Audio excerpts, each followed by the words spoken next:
నమస్కారం ఘంటారావానికి స్వాగతం. ముందుగా ప్రధానాంశాలు. మద్యం కేసులో అదనపు ఛార్జ్షీట్ దాఖలు చేసిన సిట్. ఏసీబీ కోర్టులో 200 పేజీల అభియోగ పత్రాల సమర్పణ.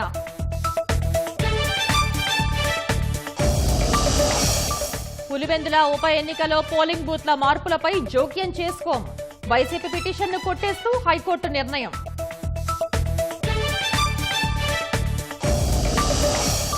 విశాఖ ఆర్టీసీ కాంప్లెక్స్ లో బస్సు బీభత్సం. ప్లాట్ఫామ్ పైకి దూసుకురావడంతో మహిళ మృతి.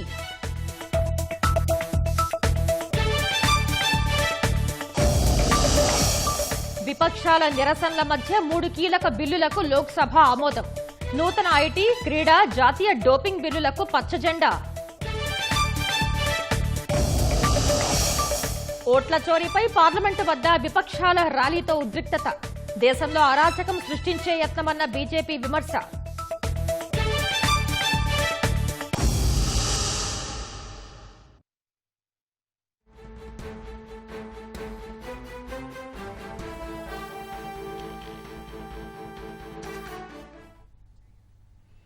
మద్యం కుంభకోణం కేసులో 200 పేజీలతో కూడిన అదనపు ఛార్జ్షీట్ ను విజయవాడ ఏసీబీ కోర్టుకు సిట్ సమర్పించింది. అభియోగపత్రం వివరాలను మా ప్రతినిధి జయప్రకాష్ ప్రత్యక్ష ప్రసారం ద్వారా అందిస్తారు. శ్వేత, ఈరోజు సిట్ అధికారులు మద్యం కేసులో అదనపు ఛార్జ్షీట్ని దాఖలు చేశారు. ఈరోజు సాయంత్రం 4:30 గంటల ప్రాంతంలో కోర్టుకి సిట్ కార్యాలయం నుంచి 3 బాక్సుల్లో ఈ అదనపు ఛార్జ్షీట్ పత్రాలను, నిందితులకు సంబంధించినటువంటి వివరాలను, వాటికి సంబంధించిన ఆధారాలను తీసుకొని వచ్చారు. కోర్టులో న్యాయమూర్తికి సిట్ ఐఓ ఉన్నటువంటి ఏఎస్పీ శ్రీహరి సమర్పించారు.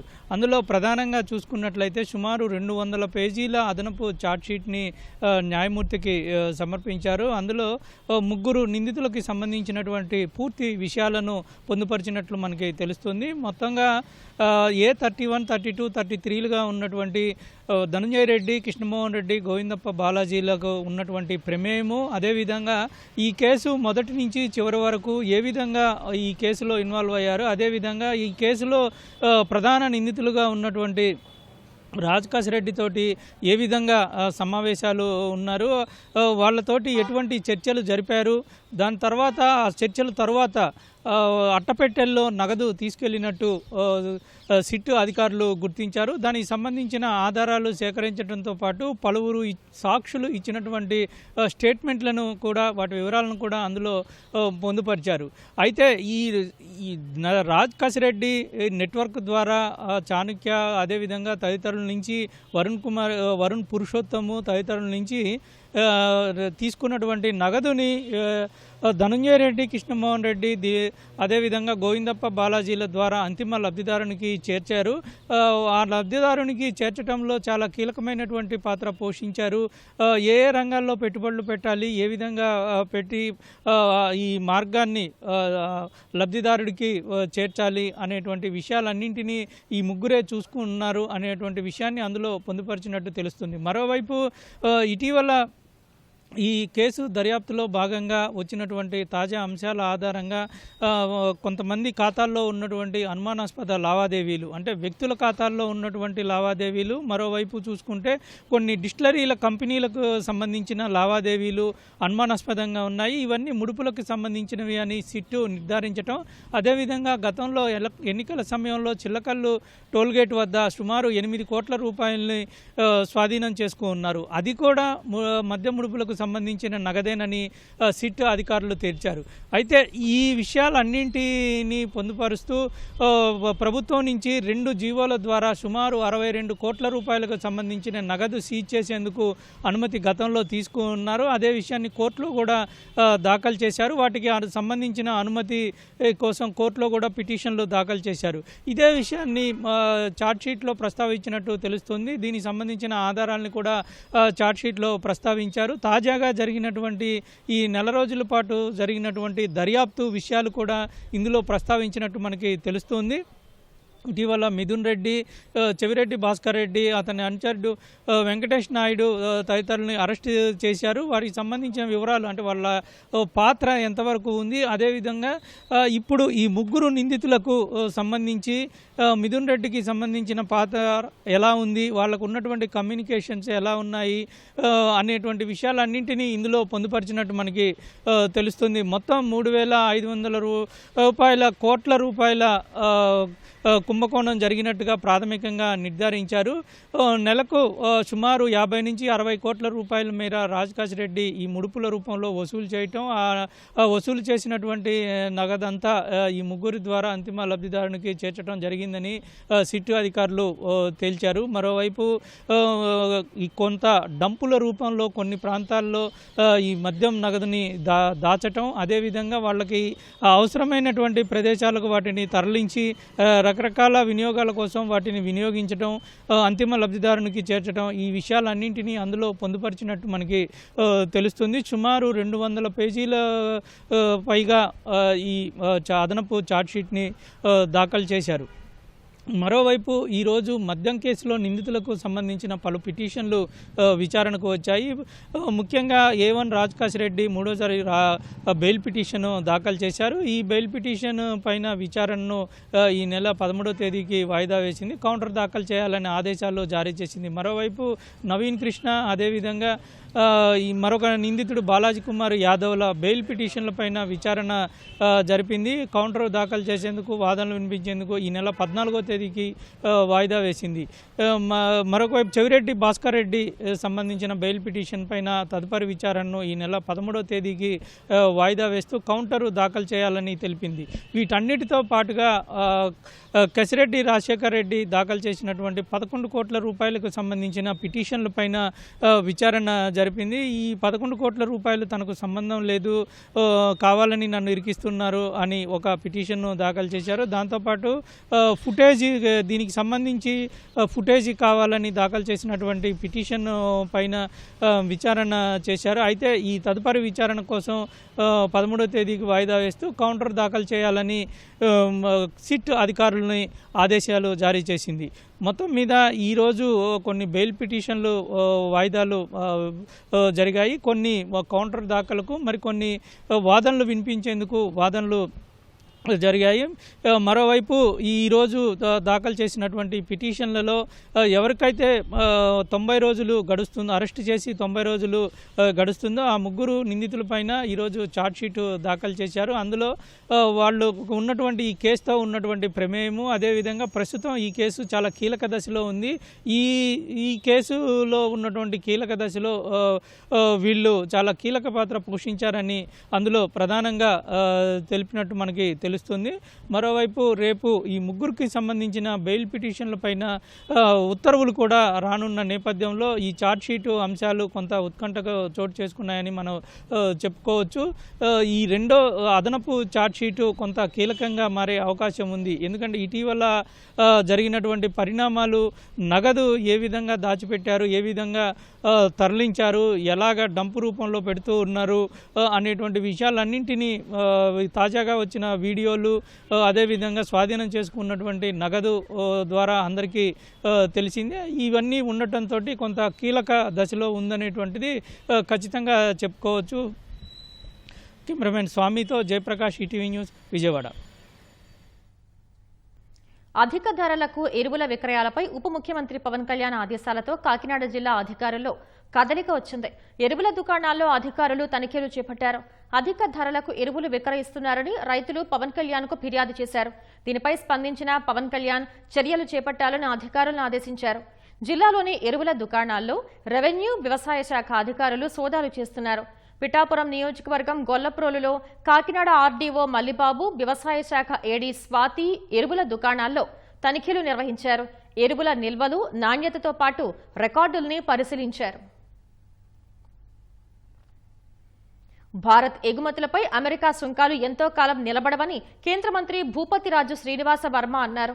వాణిజ్యపరంగా అమెరికా బెదిరింపులకు పాల్పడుతుందని ఆయన విమర్శించారు. సుంకాల వల్ల రొయ్య ధర తగ్గిపోవడంతో పశ్చిమ గోదావరి జిల్లా భీమవరంలో ఆక్వా రైతులు శ్రీనివాస వర్మను కలిసి సమస్యలు విన్నవించుకున్నారు. ఆందోళన చెందవద్దని మంత్రి వారికి భరోసా ఇచ్చారు. సమస్యను కేంద్రం దృష్టికి తీసుకువెళ్తామని రైతులకు హామీ ఇచ్చారు. రాష్ట్ర పరిధిలో ఉన్న విద్యుత్ రాయితీ, ఫీడ్ ధరల తగ్గింపుపై ముఖ్యమంత్రి దృష్టికి తీసుకువెళ్తానని స్పష్టం చేశారు. గతంలో కూడా ఈ రకమైనటువంటి ట్యాక్సులు మన మీద విధించినప్పుడు మనం కూడా పెద్ద ఎత్తున అమెరికా నుంచి వచ్చేటువంటి దిగుమతుల మీద మనం ట్యాక్సులు విధించడం జరిగింది. ఆ తర్వాత వ్యవహారం పరిష్కారమైంది. వేళ మన రాష్ట్రం, మన ప్రాంతంలో ఉన్నటువంటి ఆక్వా రైతుల సమస్య కాదు, ఇది దేశానికి సంబంధించినటువంటి ఇష్యూ, దేశంలో ఉన్నటువంటి వాణిజ్య రంగానికి సంబంధించినటువంటి ఇష్యూ. ఈ విషయాలు కామర్స్ మినిస్టర్ డీల్ చేయాలి. అది కూడా క్యాబినెట్లో మాట్లాడుకుని, ఫైనాన్స్లో మాట్లాడుకుని, ప్రధానమంత్రి గారి స్థాయిలో నిర్ణయాలు తీసుకునేటువంటి విషయం. తప్పనిసరిగా నేను పీయూష్ గోయల్ గారిని కలిసి సమస్య యొక్క సీరియస్నెస్ని, పీయూష్ గోయల్ గారిని వ్యక్తిగతంగా కలిసి ఏదైతే ఆక్వా పరిశ్రమ యొక్క సమస్యను వివరించి, తప్పనిసరిగా మీరైతే ఒక హామీ 50% ట్యాక్స్ ఏదైతే ఉందో ఇది నిలబడేటువంటిది కాదు అనేటువంటి ధైర్యం అయితే మీలో ఉంచుకోండి తప్పనిసరిగా. అంటే ఇది ఒక రైతుకే కాదు, దేశానికి సంబంధించి, దేశ ప్రతిష్టకి సంబంధించి, లేకపోతే ఒక దేశాన్ని బ్లాక్మెయిల్ చేయాలనేటువంటి ఆలోచనతో పెట్టినటువంటి ట్యాక్స్ ఇది. మనం కూడా ఇవాళ బలంగా ఉన్నాం, మనం కూడా సుంకాలు పెంచవచ్చు, ట్యాక్సులు పెంచవచ్చు. ఏదైతే చైనా ఈ రకమైనటువంటి పరిస్థితులు మన మీదకి వచ్చినప్పుడు దాదాపు 100 యాప్లు మనం రద్దు చేసాం, చైనాకి సంబంధించి యాప్ల్ని, భారతదేశం. కాబట్టి ప్రధానమంత్రి గారు చైనా పర్యటన ఉంది. ఎన్ని కారణాలు ఉన్నాయి. చైనా భారత్ దగ్గర అవుతున్నాయా, చైనా రష్యా నుంచి మెటీరియల్ కొంటుంది, మనం కంట్రోల్ చేయాలనేటువంటి ఆలోచన తప్పించి ఇందులో అల్టిమేట్గా వేరే ఆలోచన మనకు కనపట్టలే. నేతన్నలకు సీఎం చంద్రబాబు ఇచ్చిన హామీలు నెరవేర్చడంపై రాష్ట్ర వ్యాప్తంగా హర్షాతిరేకాలు వ్యక్తమవుతున్నాయి. కాకినాడలో నేతన్నలు సీఎం చిత్రపటానికి క్షీరాభిషేకం చేశారు. అనంతరం 100 అడుగుల చీరపై థ్యాంక్ యూ సీఎం సర్ అని రాసి కాకినాడ మెయిన్ రోడ్లో ర్యాలీ నిర్వహించారు. ఈ కార్యక్రమంలో పాల్గొన్న స్థానిక ఎమ్మెల్యే కొండబాబు ఎన్నికల వేళ ఇచ్చిన హామీలు అమలు చేసి కూటమి సర్కార్ నేతన్నల జీవితాల్లో వెలుగులు నింపిందన్నారు. చేనేత కార్మికులందరూ కూడా సంతోషంగా, ఆనందంగా ఉన్నారండి. మామూలు సంతోషం కాదండి. ఈ కూటమి ప్రభుత్వం, ముఖ్యమంత్రి చంద్రబాబు నాయుడు గారు ఏదైతే ఈ రోజు నేతన్నలకి ఈ రోజు భరోసా కల్పించారో ఆనందాన్ని, సంతోషాన్ని వ్యక్తం చేస్తున్నారు కూడా ఈ సందర్భంగా తెలియజేస్తున్నా. మన నేతన్న భరోసా కింద 25,000 రూపాయలు ఇవ్వడం జరిగింది. నేతన్నలు మగ్గాలు నేసి మనిషి లొంగిపోతున్నారు, కళ్ళకి జబ్బులు వస్తున్నాయి, అనేక ఇబ్బందులు పడుతున్నారు. వీళ్ళు కూడా పెన్షన్ కల్పించాలని చెప్పి దగ్గర 92,724 మందికి పెన్షన్ కూడా ఇస్తున్నారండి. ఈ రోజు నేతన్నలే కాదండి, ఈ రాష్ట్రంలో ఉన్న బడుగు బలహీన వర్గాలందరూ కూడా సంతోషంగా ఉన్నారండి. బాపట్ల జిల్లా చినగంజాం బల్లికుర్వ కస్తూర్బా గాంధీ విద్యాలయం విద్యార్థులు అరుదైన అవకాశాన్ని సద్వినియోగం చేసుకున్నారు. ఢిల్లీ రాష్ట్రపతి భవన్లో ఈ నెల 9న రక్షాబంధన్ వేడుకల్లో పాల్గొని అందరి నుంచి ప్రశంసలు అందుకున్నారు. దేశవ్యాప్తంగా ప్రభుత్వ పాఠశాలల నుంచి 170 మంది విద్యార్థినులు రాష్ట్రపతి భవన్లో వేడుకలకు హాజరయ్యారు. రాష్ట్రం నుంచి 8 మంది వెళ్లారు. వీరిలో బాపట్ల జిల్లా చినగంజాం కేజీబీవీ నుంచి 2 10వ తరగతి విద్యార్థినులు, బల్లికుర్వ కేజీబీవీ నుంచి 2 10వ తరగతి విద్యార్థులు హాజరయ్యారు. విజయవాడ పటమట జడ్పీ ఉన్నత పాఠశాల నుంచి 2 విద్యార్థినులు, విజయవాడ బీసీ హాస్టల్ నుంచి 2 పాల్గొన్నారు. రాష్ట్రపతి ముర్ముతో కలిసి ఫోటో దిగటం తమ అదృష్టమని విద్యార్థినులు సంతోషం వ్యక్తం చేశారు. ఈ ఏడాది నంది అవార్డులు ఇచ్చేందుకు ప్రభుత్వం సన్నాహాలు చేస్తోందని మంత్రి కందుల దుర్గేష్ వెల్లడించారు. అవార్డులో ఏ ప్రాతిపదికన ఇవ్వాలనే అంశంపై నిర్మాతల మండలితో చర్చించి రావాలని నిర్మాతలకు సూచించినట్లు వివరించారు. సచివాలయంలో మంత్రి కందుల దుర్గేష్తో సినీ నిర్మాతలు కలిశారు. దిల్ రాజు సహా 14 మంది నిర్మాతలు మంత్రితో సమావేశమై చిత్ర పరిశ్రమ అభివృద్ధిపై చర్చించారు. సమావేశం తర్వాత మాట్లాడిన మంత్రి దుర్గేష్ సినీ సమస్యల పరిష్కారం, అభివృద్ధి కోసం సీఎం, డిప్యూటీ సీఎంతో చర్చించేందుకు అపాయింట్మెంట్ ఇప్పించాలని నిర్మాతలు కోరినట్లు వివరించారు. సినీ కార్మికుల ఆందోళన అంశం చర్చకు రాలేదని తెలిపారు. సినిమా పరిశ్రమకు సంబంధించినటువంటి వివిధ అంశాల మీద ముఖ్యమంత్రి గారితో, ఉప ముఖ్యమంత్రి గారితో ఒక సమావేశం ఏర్పాటు చేయాల్సిందిగా వారు కోరడం జరిగింది. సినిమా పరిశ్రమకు సంబంధించినటువంటి కొత్త సినిమాల రిలీజ్ విషయం కానివ్వండి, షూటింగ్ల విషయం కానివ్వండి, అదేవిధంగా ఒక ప్రత్యేకమైనటువంటి పాలసీ తీసుకువచ్చే విషయం కానివ్వండి, విస్తృతమైనటువంటి మీ వేదిక మీద వాటిని బాగా ఆలోచించి ఒక సమగ్రమైనటువంటి ఆలోచనతో ముందుకు రండి. వచ్చినప్పుడు సీఎం గారితో, డిప్యూటీ సీఎం గారితో మీకు సమావేశం సెప్టెంబర్ 1-2 వారాల్లో ఎప్పుడు అవకాశం కుదిరితే అప్పుడు ఏర్పాటు చేస్తామని చెప్పాం.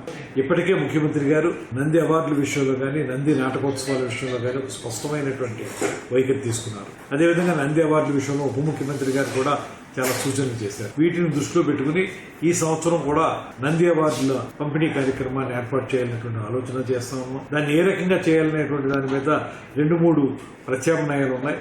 దాన్ని కూడా ఒక విస్తృతంగా ఆలోచించి ఒక నిర్ణయానికి రావడం జరుగుతుంది. దీని మీద వారిని కూడా ఆలోచించుకుని రమ్మని చెప్పాం.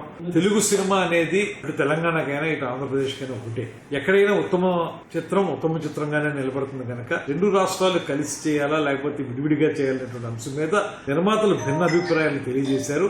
వాటన్నింటినీ కూడా ముఖ్యమంత్రి గారు ఉప ముఖ్యమంత్రి గారి దృష్టికి తీసుకెళ్తా ఉన్నాం. వారి ఆలోచనలు తీసుకుని దాని ప్రకారం ముందుకెళ్ళడానికి ఒక ఆలోచన. బడ్జెట్ చుట్టూనే ఇవాళ సినిమా అనేటువంటి తిరుగుతుంది. ఎందుకంటే పాన్ ఇండియా సినిమాలు అయిపోయినాయి, దానికి ఎక్కువ బడ్జెట్లు అవుతున్నాయి, ఓటీటీ వచ్చింది. వీటన్నిటి దృష్ట్యా సినిమాకి సంబంధించినటువంటి విధాన రూపకల్పన విషయంలో బడ్జెట్ ని ప్రధానాంశంగా తీసుకుని ఏ సినిమాలకి ఏ రకమైనటువంటి సహకారాన్ని ప్రభుత్వం సైడ్ నుంచి ఇవ్వాలనేటువంటి మాట కూడా వారు ఒక అన్యాపదేశంగా మాట చెప్పడం జరిగింది. దాన్ని రాబోయే రోజుల్లో ఆలోచించి తొందరలోనే ఒక పాలసీ తీసుకురావాలని ప్రభుత్వం ఇప్పటికే నిర్ణయించింది. ఉప ముఖ్యమంత్రి గారు కూడా దాని మీద చాలా ఆలోచన చేస్తా ఉన్నారు. అందరం కలిసి ఒక సమగ్రమైనటువంటి విధానం తీసుకురావడం ద్వారా పెద్ద సినిమా చిన్న సినిమా అనేటువంటి మాట ఏదైతే ఉందో వాటన్నిటికీ సహకారం లభించే విధంగా చేయడానికి సిద్ధం.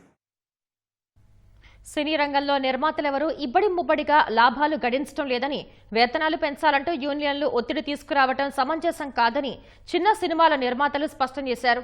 ముందుగా యూనియన్ల నిబంధనలను సవరించాలని డిమాండ్ చేశారు. 10 మంది సిబ్బందితో చేయాల్సిన షూటింగ్ కోసం సుమారు 100 మంది వరకు పంపిస్తున్నారని, అది చిత్ర నిర్మాణంపై తీవ్ర ప్రభావం పడుతోందని ఆవేదన వ్యక్తం చేశారు. 30% ఒకేసారి పెంచడం అనేది ప్రొడ్యూసర్లందరికీ ఇబ్బందిగా పరిస్థితి. ఇక్కడ ప్రొడ్యూసర్లందరూ హ్యాపీగా ఉన్నారా లేరా అని గుండెమేట్ చేసుకొని చెప్పమంటే ఎవరూ హ్యాపీగా లేవు.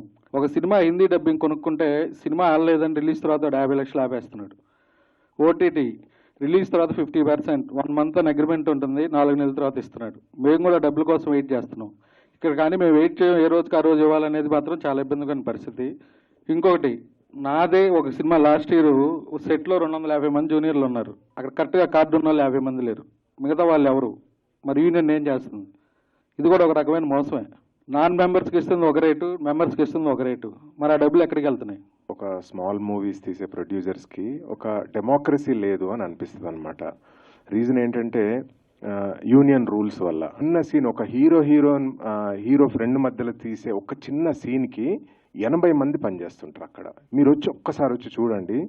అక్కడ ఎగ్జాక్ట్గా పనిచేసేది ఆ 4-5 ఒక 10 మంది ఉంటే చుట్టుపక్కల మొత్తం ఒక 80 మంది ఉంటారు అనమాట. నేను ఒక కాలనీలో ఒక చిన్న ప్లేస్లో నా కెమెరా పట్టుకొని లేకపోతే నేను ఒక చిన్న షూట్ చేసుకోవడానికి నాకు 80 మెంబర్స్ ఎందుకు? ఆ బరువు నేను ఒక చిన్న నిర్మాతగా నేను ఎందుకు భరించాలి? నా కథ నేను 50 లక్షలలో చెప్పాలనుకుంటే చెప్పలేకపోతున్నా. 2 crores అవుతుంది. సో దీన్ని ఎవరు అడ్రస్ చేస్తారు అనేది నా పాయింట్. ఒక మిలియనియర్ హౌస్ మెయింటైన్ చేయడానికి నెలకు 10 లక్షలు పట్టొచ్చు, 50 లక్షలు పట్టొచ్చు. రోజు కూలీ చేసే వాళ్ళకి 5,000లో నెల గడవచ్చు.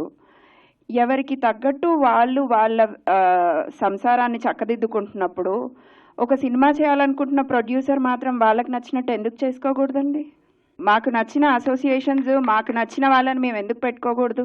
ఒక్క producer last 2 yearsలో hundreds of crores income make చేసి చూపించండి. Will show all the books. I'm ready to show my books. అసలు కొత్తగా ఎవరు రాలేరు ఇక్కడ. ఉన్న డిఓపీలతోనే చేయాలి మనం. కొత్త డిఓపీలు రాలేరు, కొత్త స్టైలిస్టులు రాలేరు, కొత్త ఆర్ట్ డైరెక్టర్లు రాలేరు, ఎవ్వరూ రావట్లేదు. సో ఇది అర్థం చేసుకొని పాత పద్ధతులు మార్చి కొత్త రూల్స్ రాసి అందరికీ అవకాశం కల్పించాలని మేము కోరుకుంటున్నాం. అప్పుడే మంచి మంచి కథలు వస్తాయి, మంచి సినిమాలు తీయగలుగుతాం. విశాఖ ఆర్టీసీ కాంప్లెక్స్ లో దారుణం జరిగింది. శ్రీకాకుళం 1 డిపోకు చెందిన అద్దె బస్సు ప్లాట్ఫామ్ పైకి దూసుకురావడంతో మహిళ మృతి చెందింది. విశాఖ నుంచి పలాస వెళ్లే బస్సు ప్లాట్ఫామ్ పై ఉన్న ప్రయాణికులపైకి ఒక్కసారిగా దూసుకొచ్చింది.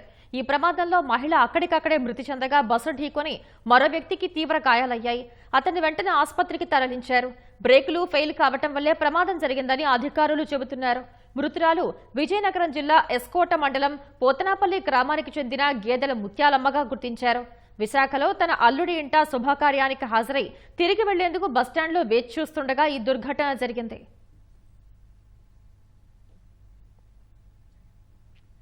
తాళాలు వేసిన ఇళ్లలో చోరీలు చేస్తున్న దొంగల ముఠాను తూర్పుగోదావరి జిల్లా రాజానగరం పోలీసులు అరెస్ట్ చేశారు. నిందితుల నుంచి 300 గ్రాముల బంగారు, 7 కిలోల వెండి ఆభరణాలు, ఒక కారు స్వాధీనం చేసుకున్నారు. పట్టుబడిన నగల విలువ 42 లక్షల రూపాయలు ఉంటుందని ఎస్పీ నరసింహ కిషోర్ వెల్లడించారు. ఈ కేసులో మరో 3 నిందితులు పరారీలో ఉన్నట్లు తెలిపారు.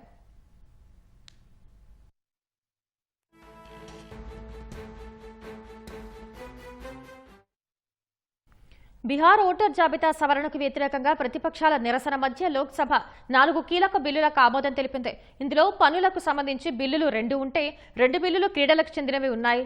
నూతన ఆదాయ పన్ను బిల్లు 2025 కొత్త వర్షన్ సహా పన్ను చట్టాల సవరణ బిల్లుకు లోక్సభ ఆమోదం తెలిపింది. ఫిబ్రవరి 13న లోక్సభలో ప్రవేశపెట్టిన నూతన ఆదాయ పన్ను బిల్లును సెలెక్ట్ కమిటీకి పంపగా పలు సూచనలు చేసింది. సెలెక్ట్ కమిటీ సూచనల మేరకు మార్పులు చేసిన నూతన ఆదాయపు పన్ను బిల్లు 2025ను నిర్మలా సీతారామన్ లోక్సభలో ప్రవేశపెట్టారు. ఆ బిల్లును సభ ఆమోదించింది. జాతీయ క్రీడా పాలన బిల్లు సహా నేషనల్ యాంటీ డోపింగ్ బిల్లుల్ని లోక్సభ ఆమోదించింది. ఈ బిల్లులను ప్రవేశపెట్టిన క్రీడల శాఖ మంత్రి మన్సుఖ్ మాండవీయ దేశానికి స్వాతంత్ర్యం వచ్చిన తర్వాత జాతీయ క్రీడా బిల్లు అతిపెద్ద సంస్కరణ అని పేర్కొన్నారు. ఈ బిల్లులు క్రీడా రంగంలో జవాబుదారీతనాన్ని, పారదర్శకతను తెస్తాయని చెప్పారు. 2036 ఒలింపిక్స్ నిర్వహణకు బిడ్ వేయాలన్న లక్ష్యం మేరకు ప్రపంచ స్థాయి ప్రామాణికతతో క్రీడా రంగాన్ని అభివృద్ధి పరిచేందుకు ఈ సంస్కరణలు అత్యంత కీలకమని చెప్పారు.